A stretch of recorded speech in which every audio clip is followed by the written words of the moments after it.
Morning बच्चों, +1 class हम लोगों ने जो अपना अगला यूनिट स्टार्ट किया हुआ है, unit number 3 classification of elements. इसके बारे में मैंने आपको इंट्रोडक्शन दी हुई है और इंट्रोडक्शन में मैंने आपको क्या बताया था, इसमें मैंने आपको बताया है कि about the classification of elements के बारे में हम लोगों ने पीरियोडिक टेबल देखा था।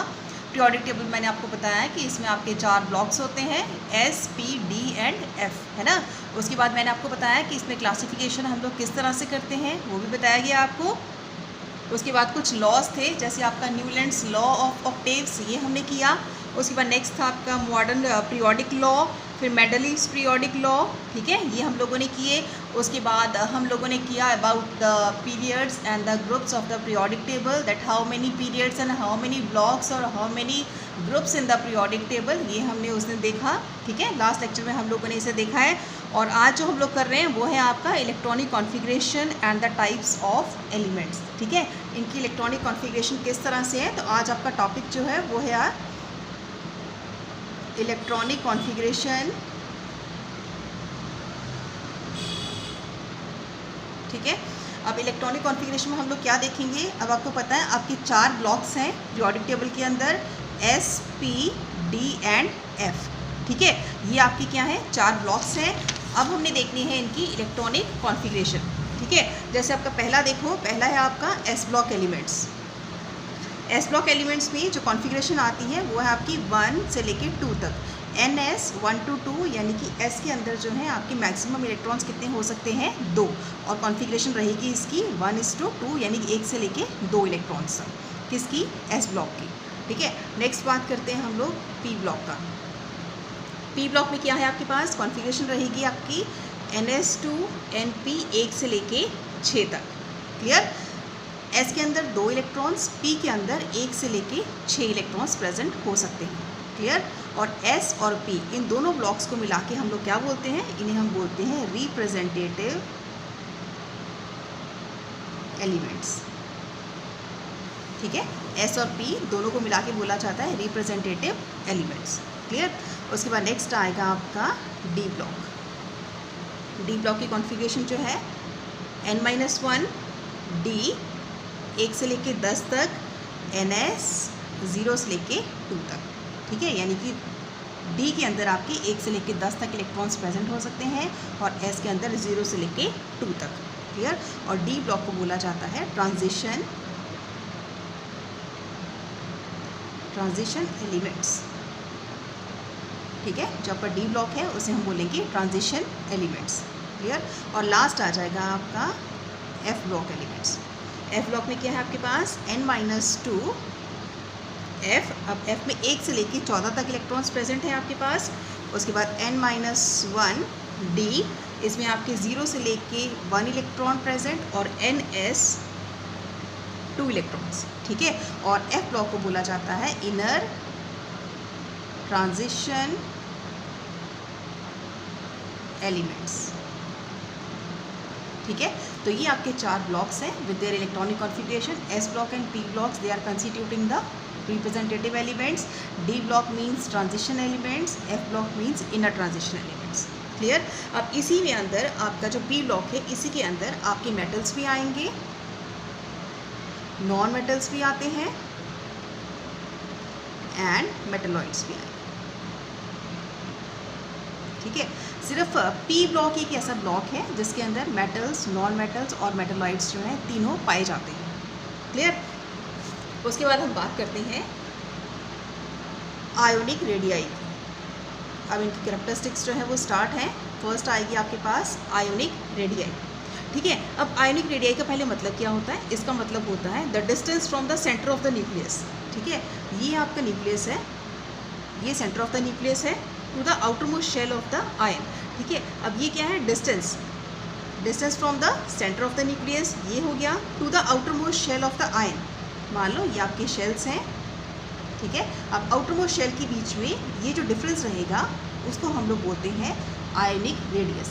आयन का मतलब है इसमें हम लोग कोई भी आयन इंक्लूड कर सकते हैं, कोई भी इलेक्ट्रॉन इंक्लूड कर सकते हैं। अगर वो आयन को शो कर रहा है तो इट मीन्स वो क्या है आपका आयनिक रेडियस, यानी कि the distance between the centre of the nucleus to the outer most shell of the ion, ठीक है। अगर इसको डिफ्रेंशिएट करेंगे या फिर कह लो इसे डिफाइन हम लोग कैसे करेंगे, तो इसे डिफाइन किया जाएगा the distance from the distance from the center of the nucleus, the distance from the center of the nucleus to the outermost shell, to the outermost shell of an ion. ठीक है, तो उसे बोला जाएगा ionic radii. Clear. उसके बाद next देखो, next है आपके पास आयोनाइजेशन एंथैल्पी. नेक्स्ट टर्म आएगी आपकी आयोनाइजेशन एंथैल्पी. ठीक है, आयोनाइजेशन एंथैल्पी का मतलब क्या है? एंथैल्पी यहाँ पे शो कर रही है हमारी एनर्जी को. जो भी चीज़ एनर्जी से रिलेट करती है उसे हम बोल देते हैं एंथैल्पी. ठीक है, तो आयोनाइजेशन एंथैल्पी का मतलब क्या होता है? पहले तो इसका मतलब ये है कि इतनी अमाउंट ऑफ एनर्जी जो कि हमें चाहिए होती है रिमूव करने के लिए मोस्ट लूजली बाउंड इलेक्ट्रॉन को. फॉर एग्जांपल, जैसे आपके पास ये न्यूक्लियस है और ये इसकी शेल्स है. ठीक है, अब इन शेल्स में जो इलेक्ट्रॉन्स प्रेजेंट हैं, अब इतनी अमाउंट ऑफ एनर्जी जो हमें रिक्वायर होती है इस आउटर मोस्ट इलेक्ट्रॉन को हटाने के लिए, उस एनर्जी को बोला जाता है आयोनाइजेशन एंथैल्पी. ठीक है, फिर से देख लो. The energy required to remove the outer most electron is called as ionization enthalpy. Clear. इसको डिफाइन अगर हम कैसे करेंगे, the amount of energy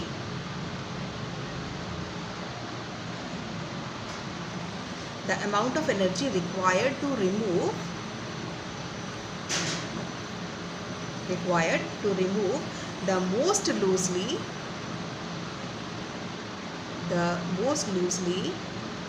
bound electron from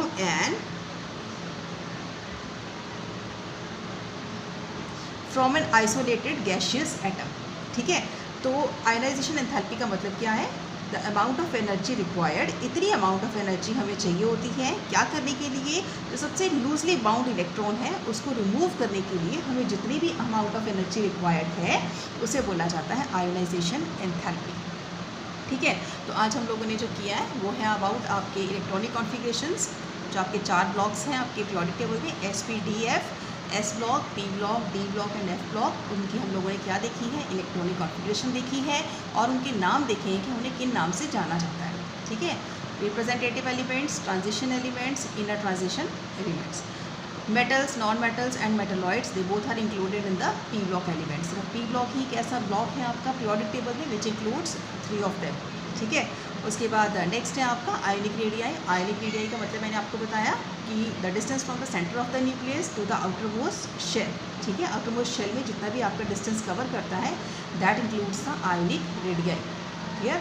और उसके बाद हमारा आएगा आयोनाइजेशन एंथैल्पी. क्या होती है आयोनाइजेशन एंथैल्पी? आयोनाइजेशन का मतलब ही होता है कि जितनी अमाउंट ऑफ एनर्जी हमें चाहिए क्या करने के लिए, आपके पास कोई भी इलेक्ट्रॉन है जो कि लूजली बाउंड है, उस इलेक्ट्रॉन को रिमूव करने के लिए हमें जितनी अमाउंट ऑफ एनर्जी चाहिए होती है उसे बोला जाता है आयोनाइजेशन एंथैल्पी. ठीक है, नेक्स्ट जो हम लोग करेंगे वो है आपके factors affecting ionisation enthalpy. Ionisation enthalpy को कौन कौन से फैक्टर्स जो हैं अफेक्ट करते हैं, उसमें जैसे पहला फैक्टर आएगा आपके पास साइज़ ऑफ द एटम. ठीक है, अब जैसे जैसे साइज़ इंक्रीज़ होता जाता है तो आयोनाइजेशन एंथैल्पी जो है वो डिक्रीज़ होती जाती है, क्योंकि साइज़ बड़ा होता जाएगा और एनर्जी जो है वो क्या करती जाएगी? डिक्रीज़ करती जाएगी. क्यों? क्योंकि जब हम ऊपर से नीचे आते हैं पीरियोडिक टेबल में तो हमेशा आपका जो न्यूक्लियर चार्ज है वो डिक्रीज़ होता है. क्योंकि इसलिए डिक्रीज़ होता है बिकॉज ऊपर से नीचे आने में आपका एटॉमिक नंबर इंक्रीज़ कर रहा है. एटॉमिक नंबर इंक्रीज़ करने का मतलब है हमारी नंबर ऑफ़ शेल्स इंक्रीज़ कर रही हैं, और नंबर ऑफ़ शेल्स इंक्रीज़ होने का मतलब है कि हमारा न्यूक्लियर चार्ज जो है वो डिक्रीज़ हो रहा है. अगर आपका न्यूक्लियर चार्ज डिक्रीज़ हो रहा है तो नेचुरली क्या होगा? आयोनाइजेशन एंथैल्पी भी क्या करेगी? डिक्रीज़ कर जाएगी. ठीक है, तो with the size of the atom, if the size increases तो ionization enthalpy decreases automatically. Clear. उसके बाद नेक्स्ट देखो, नेक्स्ट है आपका न्यूक्लियर चार्ज. न्यूक्लियर चार्ज की अगर हम बात करें तो न्यूक्लियर चार्ज इंक्रीज़ करता है. ठीक है, मान लो अगर आपका न्यूक्लियर चार्ज इंक्रीज़ कर रहा है, अगर ऊपर से नीचे आने में अगर न्यूक्लियर चार्ज इंक्रीज़ होता है तो आयोनाइजेशन एंथैल्पी भी इंक्रीज़ करती है. ठीक है, ऊपर से नीचे आओ, न्यूक्लियर चार्ज इफ इंक्रीजेस तो आयोनाइजेशन एंथैल्पी ऑल्सो इंक्रीजेस, क्योंकि आयोनाइजेशन एंथैल्पी जो होती है वो डायरेक्टली बाउंड होती है किसके साथ? न्यूक्लियर चार्ज के साथ. ठीक है, अगर चार्ज इंक्रीज़ हो रहा है तो नेचुरल सी बात है कि एनर्जी भी क्या करेगी? इंक्रीज़ हो जाएगी. ठीक है,